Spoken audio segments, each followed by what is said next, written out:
presentándose en nuestro estudio nuestro invitado. Sí, a quien le agradecemos además que haya hecho la opción presencial, que siempre se agradece mucho, don Harald Bayer, siempre lo digo. Bayer, Harald Bayer, ex ministro de Educación y además parte de la Escuela de Gobierno de la Universidad Católica, porque cada vez que pensamos en los CIMSE también no es solamente los resultados, podríamos quedarnos solamente, digamos, en el Excel, pero es importante quedarse en el Word, en el sentido de que también estos van denotando en qué minuto estamos, cómo avanza la educación, se achican las brechas, mejoramos. El rezago en pandemia ha significado un golpe muy fuerte en la generación de estudiantes, entonces era importante mirarlo con los ojos de Harald Bayer. Buenos días, Harald, gracias por estar acá. Muchas gracias por la invitación. Oye, el ministro Cataldo hoy estaba contento. Dijo, mira, tenemos buenas noticias que entregar, hay un buen rendimiento en matemáticas, en lenguaje, pero también hay algunas noticias por analizar que no son tan buenas. Pero hay que alegrarse por estos CIMSE, ¿mueven la aguja hacia algún otro lado? Hay buenas noticias en cuarto básico, es indudable, hay un aumento en matemáticas, ¿no es cierto? Y se alcanza un nivel histórico y también en lectura respecto de los datos en un periodo de 22 años que son comparables, digamos, ¿no es cierto? Y eso es muy positivo. Ahora, esto recupera una tendencia que venía antes de la pandemia. Antes de la pandemia venían subiendo gradualmente los resultados y con esto como que entramos en tierra derecha, ¿no es cierto? La pandemia, como se dijo, tuvo un efecto muy negativo respecto a los aprendizajes. Ahora parece que estamos recuperando el ritmo y esa es la buena noticia. Pero ahí lamentablemente paran y eso es un poquito los desafíos, ¿no es cierto? Uno de los asuntos que a mí me preocupa más es la brecha que se ha generado entre niños y niñas en cuarto básico. Ese no se ha logrado. Claro, superar. Y de hecho las niñas todavía no recuperan los niveles previos a la pandemia. Y eso para mí tiene razones profundas que el país tiene que abordar. O sea, hay sesgos culturales, hay poca profundización en la enseñanza de las matemáticas a las niñas, hay pocas expectativas respecto a lo que ellos pueden lograr. Todo eso está relativamente documentado y eso es negativo, digamos. Y esto se refleja en el futuro. Fíjense ustedes que en Chile el 54% de los matriculados en educación superior son mujeres. Y en las carreras de tecnología 19%. Y eso genera, o sea, estas cosas tienen impactos muy grandes. Pero para poder entender, Harald, porque a lo mejor te están escuchando y dicen, ya, pero ¿esto por qué sucede? Falta esto hay que estimularlo, es decir, romper la brecha entre estudiantes, hombres y mujeres, y se estimula ¿cómo? ¿Y de qué manera? Y uno lo escucha habitualmente, no es tan relevante que las niñitas aprendan matemáticas, sí. No es ese su área de... Exacto, hay un concepto machista. No es ese su foco, digamos, ellas les interesan las humanidades mucho más, o se dicen cosas de esa naturaleza, pero eso no pasa en otros países, digamos. Y esto lo dicen los padres, lo dicen los profesores, y eso a mí me preocupa porque se está perdiendo mucho talento y como que el país no ha sido capaz de lidiar con esto. Las pruebas internacionales que miden un poquito, habilidades un poco distintas, esa brecha se refleja todavía con más profundidad de la que refleja el CIMSE. Entonces, indudablemente que ahí hay un área que trabajar. Y la otra mala noticia, creo yo, es que en los niveles superiores no pasa nada. O sea, el esfuerzo que estamos haciendo en los primeros años no parece poder prolongarse en los niveles superiores. Entonces uno se empieza a preguntar, bueno, a lo mejor estos cambios en el CIMSE tienen que ver con otros factores. Tiene que ver con el hecho de que, por ejemplo, las mujeres hoy día, los padres en general son más educados y a lo mejor eso influye en los rendimientos de los niños, sobre todo en los primeros niveles. Después hay un dato que a mí me inquieta, que la proporción de alumnos que está rindiendo el CIMSE de cuarto básico es como 3 puntos porcentuales más baja que previo a la pandemia. ¿Qué pasa con esos niños, digamos? Son niños vulnerables que no están dando los resultados y a lo mejor eso explica este aumento del número. Pero en el fondo, claro, el país está igual. O sea, necesitamos estudiar mucho más esto para entender mejor lo que nos está pasando. Harald, ponemos la mirada en sexto básico que no obtiene buenos resultados y en los segundos medios que tampoco son buenos resultados. Y usted mencionaba hombre-mujer y yo quiero agregar lo de la brecha socioeconómica que persiste. Pero ahí hay una buena noticia, o sea, esa es la otra buena noticia que tal vez me faltó decir, ¿no es cierto? Que en cuarto básico se reducen las brechas por nivel socioeconómico. Cuando los que sí tienen brechas, ¿esas brechas hasta cuándo persisten? ¿Hasta cuándo acompañan a esos niños esos problemas? pueden ser para toda la vida? Bueno, sí, pues, eso lo sabemos. Las brechas parten muy temprano. Si uno mira la encuesta longitudinal de primera infancia a los 5 años, las brechas que estamos observando en la educación escolar y después en la PAES son las mismas que hay a los 5 años de edad.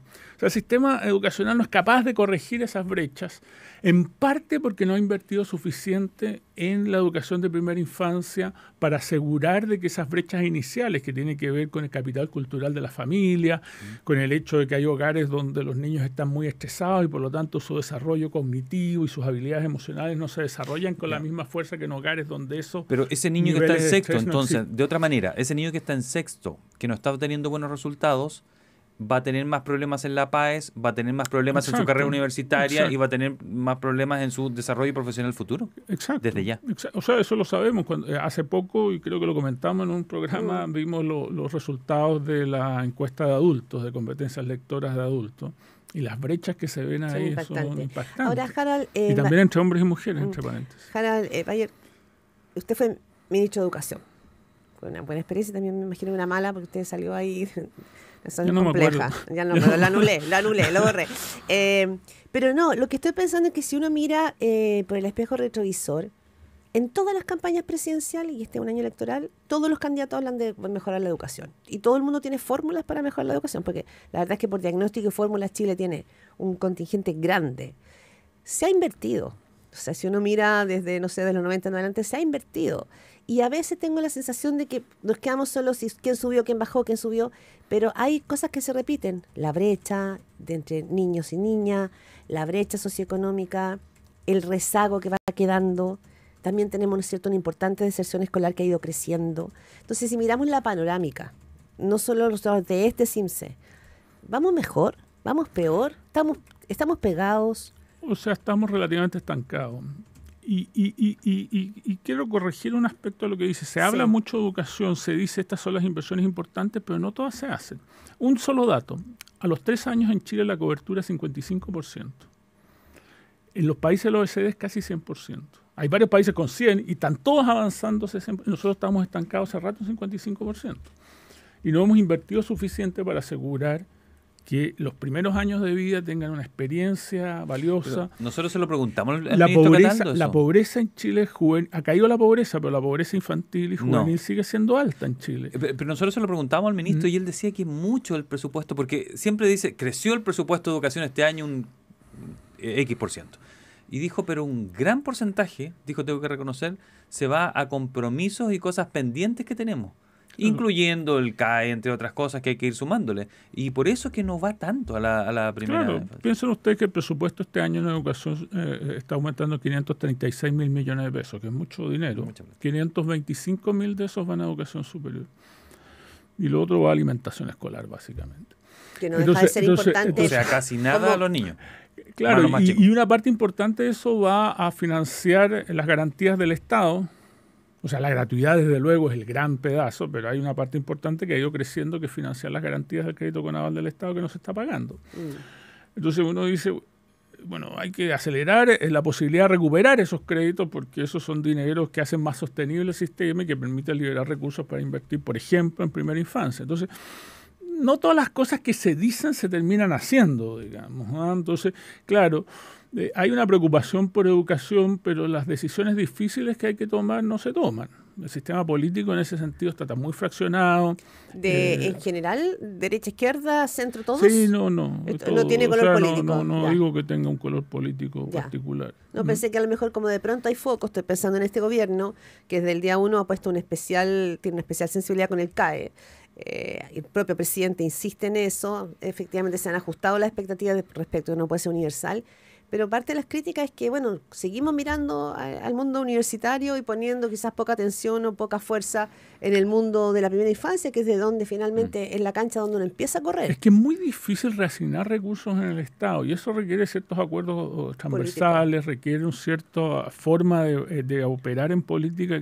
Yo puedo contar la anécdota. Cuando yo era ministro, yo traté de cortar varios programas que no eran efectivos y no pude. ¿Por qué? Porque al final se produce una negociación en el Parlamento y hay muchos defensores de determinados programas. Yo no digo que no sean las razones equivocadas, creen que esos programas tienen potencial, ¿no es cierto? Y quieren esos programas y entonces se produce al final una transacción que hace muy difícil corregir el rumbo en ciertas materias. Ahora, hay que hacer en esta situación actual donde hay un problema fiscal relevante y creciendo, digamos, uno debería pensar, bueno, repensemos el presupuesto y veamos dónde vamos, cuáles son las acciones que nos permitan, por ejemplo, recuperar gran parte de los dineros que se ha prestado y al mismo tiempo vamos generando espacios, ¿no es cierto?, para invertir en primera infancia y corregir esas desigualdades de origen muy tempranamente. Usted escucha al exministro de Educación y además académico de la Escuela de Gobierno de la Universidad Católica, Harald Bayer, conversando aquí en Primera Pauta. Cuando decimos hay que mejorar, ¿esto significa plata siempre?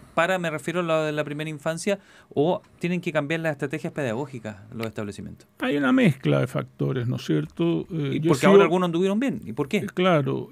Bueno, es que eso tenemos que estudiarlo más, porque no es evidente qué es lo que produjo estos cambios, ¿no es cierto? Y no es evidente tampoco por qué esto no se prolonga en el sistema escolar, digamos, porque eso lo ocurre abajo y después el sistema... Con los niños más grandes ahora no tiene podemos hablar capacidad. de una tendencia, todavía no. No podemos hablar de una tendencia, efectivamente. Harald, en algún minuto post pandemia, y aquí hay estudios a nivel, todavía se está evaluando y testeando lo que significó la pandemia en el sistema de educación en el planeta. En el caso chileno, ¿se puede hablar de que hay una generación perdida? ¿O las noticias de este Simpson nos muestran que no, que hay una generación que se está recuperando? Producto, digamos, del rezago que dejó la pandemia. Yo no creo en las generaciones perdidas. Yo creo que el sistema educacional tiene capacidad para desarrollar no necesariamente todas las habilidades. Ya. Pero uno siempre piensa que las habilidades cognitivas son las únicas importantes. Sí. Y la verdad es que no es así. Toda la evidencia muestra que también las habilidades socioemocionales son fundamentales para tener una trayectoria de vida razonable, digamos. Entonces, a veces cuando se pierde mucho, quedan lesionadas un poquito las habilidades cognitivas, pero hay mucho espacio para trabajarlas ellas y también trabajar las habilidades socioemocionales. Y ahí el Simpson también muestra algunos datos, no sé, sigue habiendo una relación difícil en el sistema escolar, digamos. Por así decirlo, las comunidades educativas están muy tensionadas, hay problemas de salud mental, hay problemas de conflicto, eso parece estar en aumento, según reportan muchos profesores, ¿no es cierto? Y la pregunta, eso también se puede trabajar, lo han vivido muchos países. La prueba de PISA muestra, por ejemplo, un incremento importantísimo en la proporción de niños de 15 años, en este caso, porque es la prueba de PISA, ¿no es cierto?, que se sienten muy solos en el sistema escolar. O sea, no tendríamos, a tu juicio, es bastante obvio lo que voy a decir, pero... No hay que separar en compartimentos estancos lo cognitivo de lo socioemocional. No, para nada. Es decir, si decimos, sí, a lo mejor no subió tanto en el CIMSE, pero lo que estamos mejorando son las habilidades relacionales, que no deja de ser, porque finalmente los niños, niñas se constituyen a sí mismos respecto de otros. Y la pandemia fue eso lo que les quitó también, ¿no? El poder probarse a sí mismo en su relación con el entorno. Claro, lo que pasa es que las habilidades socioemocionales se han entendido como habilidades blandas. Sí. Y ese apellido blando le ha hecho un poquito daño, hay un cierto prejuicio. Pero cuando hablamos de habilidades socioemocionales, hablamos de perseverancia, hablamos de esfuerzo, hablamos de dedicación, ¿no es cierto?, de trabajo bien hecho, que no son necesariamente habilidades cognitivas en el sentido estricto de la palabra, pero que son extremadamente importantes para la vida educacional, para la vida profesional y para la vida de un ser humano, digamos, ¿no es cierto? Entonces, tenemos espacio para trabajar en el sistema educacional en todos estos ámbitos con estrategias comprensivas, donde tal vez, a mí no sé, hoy día veía la columna del ministro Cataldo en el Mercurio, me preocupa esta idea de que desde el gobierno central van a impulsar nuevas estrategias. Yo creo que esas no funcionan muy bien, digamos. ¿Y cómo debe ser? Tiene que ser las comunidades educativas las que busquen soluciones a sus problemas con distintos instrumentos, herramientas, que haya un proceso de ensayo y error.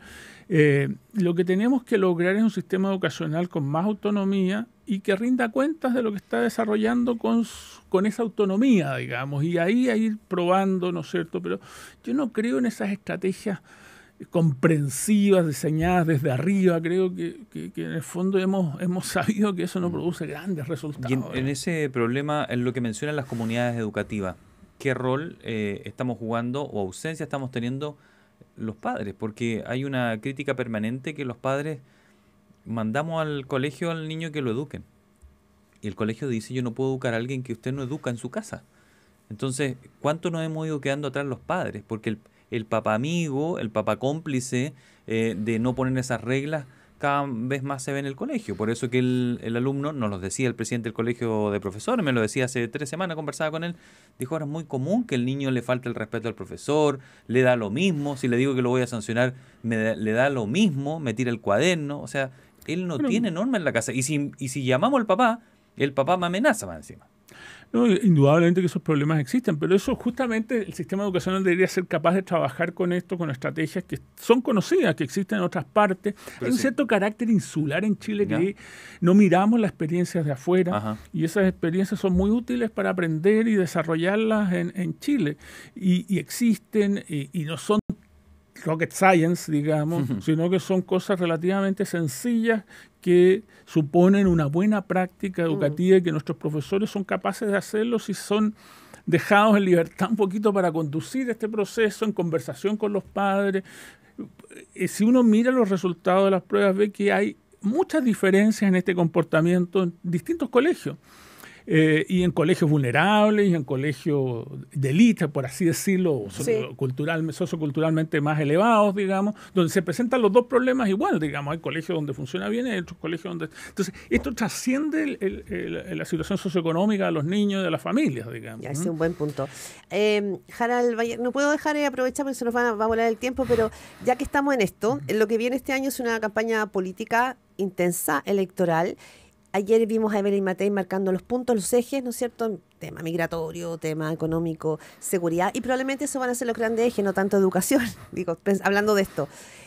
Tú mismo, me tocó entrevistarte hace un par de meses y tú decías, Evelyn Matei se tiene que apurar, tiene que marcar y darle un brochazo grande a lo que va, el horizonte que ella quiere proponer. Los ejes programáticos planteados por Evelyn Matei ayer, ¿te parecieron lo que tú esperabas, razonables? ¿Tienen que ver con eso? ¿Te faltó algo? O sea... Yo tengo la sensación de que la cancha en términos de cuáles van a ser los ejes están relativamente definidas, ¿no? Seguridad y economía. Seguridad, economía y tal vez... Mencionó ayer educación, sí. Igualdad de oportunidades. Recuperar aprendizaje en lectura y matemática, decían los bicentenarios, etcétera. No, claro, yo creo que hay algo en igualdad de oportunidades que también va a marcar la cancha, digamos. No sé si educación, pero derechos sociales ampliamente entendidos, ¿no es cierto? Etcétera, etcétera. Creo que esos van a ser los 3 ejes que van a marcar la... Y luego probablemente va a haber un eje de experiencia que va a estar ahí dando vuelta, digamos, que es como transversal, ¿no? Y que Carolina Toa también podría sumar ese eje de la experiencia. En ese eje, ¿no es cierto? Y claro, parte con una cierta ventaja para las derechas, por así decirlo, la campaña, y el desafío del mundo de la izquierda es ver si puede equiparar en esos ejes o introducir otros ejes donde tenga ventajas en la discusión política. Eso es siempre lo que uno espera de una campaña, digamos. No estoy hablando nada muy novedoso, digamos. Entonces la pregunta va a ser esa, se va a definir en términos de estos ejes y eventualmente algún eje que pueda levantar el grupo que hoy día está con menos posibilidades, ¿no es cierto?, que pueda equiparar de alguna forma sus posibilidades electorales en el futuro. Y en materia de educación, la sugerencia es invertir en primera infancia. Claro, yo creo que lo que tenemos que hacer es un esfuerzo de invertir en primera infancia y en el sistema escolar también, porque la educación media la tenemos relativamente abandonada y ahí se ven problemas de distinta naturaleza. Y yo creo que lo que no tenemos abandonado es el primer ciclo de la educación básica, el resto opera un poquito con piloto automático, digamos, y probablemente los problemas futuros van a estar ahí centrados y tenemos que dedicarle más tiempo y reflexión a esas etapas. Harald, nos quedan pocos minutos.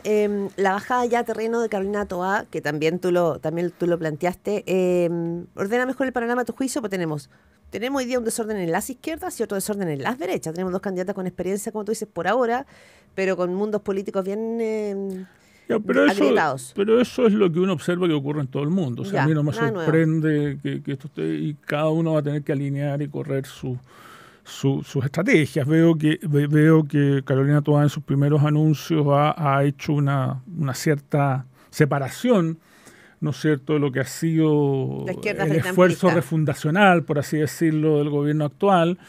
Y probablemente en ese sentido se parece un poco a la campaña de Evelyn Matei, que también está como alejándose de las derechas más extremas, por así decirlo, las otras derechas, si ustedes quieren.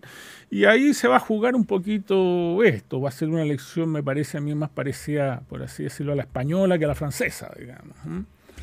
Harald Bayer nos ha acompañado aquí en el estudio, exministro de Educación, académico de la Pontificia Universidad Católica, para analizar el CIMSE y también una pequeña mirada pincelada de la política actual. Muchas gracias, Harald. Vamos a retomar esas conversaciones políticas, Harald. Harald Bayer, muchas gracias por